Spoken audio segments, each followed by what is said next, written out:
News now, the Anti-Defamation League called the mass shooting Saturday the deadliest attack on Jews in U.S. history. At least 11 people are dead and the gunman in custody. Police say 46-year-old Robert Bowers entered Pittsburgh's Tree of Life synagogue through an unlocked door while people were worshiping Saturday morning. The attack went on for about 20 minutes. The shooter killed 8 men and then 3 women, ranging in the ages from 54 to 97. The FBI is treating this shooting as a hate crime.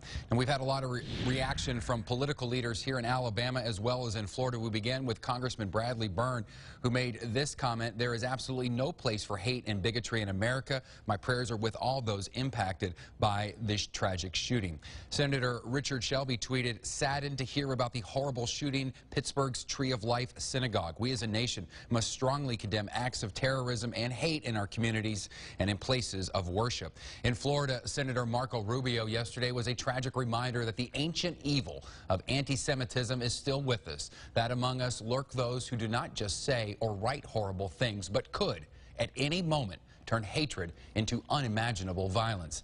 Senator Bill Nelson had this to say: "Deeply saddened by the tragic news out of Pittsburgh. Grace and I are praying for the families and law enforcement officers involved, as well as the Jewish community." As Pittsburgh tries to make sense of this tragic loss, many people are paying their respects to the victims. Catherine Goyen spoke to the grieving community in Squirrel Hill.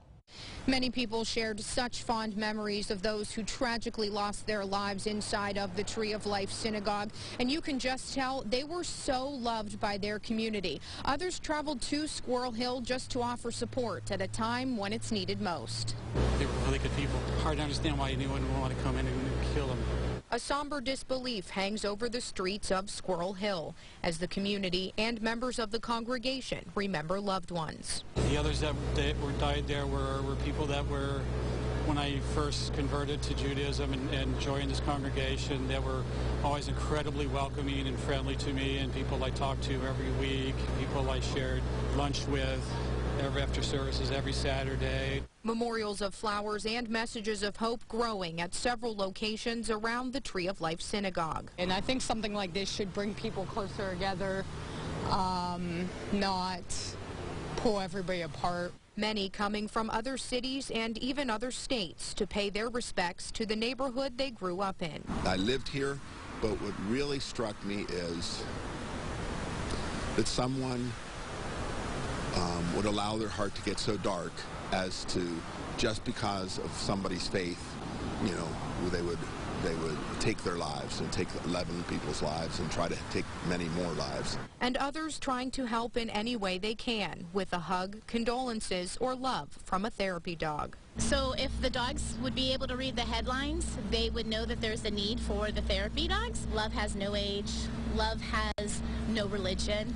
So this is where they would want to come. As families and friends continue to grieve, they lean on each other. It's going to take a lot of time to heal if we can. But one thing about the Jewish communities, we're like one big family, and we all come together when we need each other. There is still a heavy police presence in the area around the synagogue, and many people are stopping just to thank the officers for keeping their city safe. Reporting in Squirrel Hill, I'm Catherine Goyen.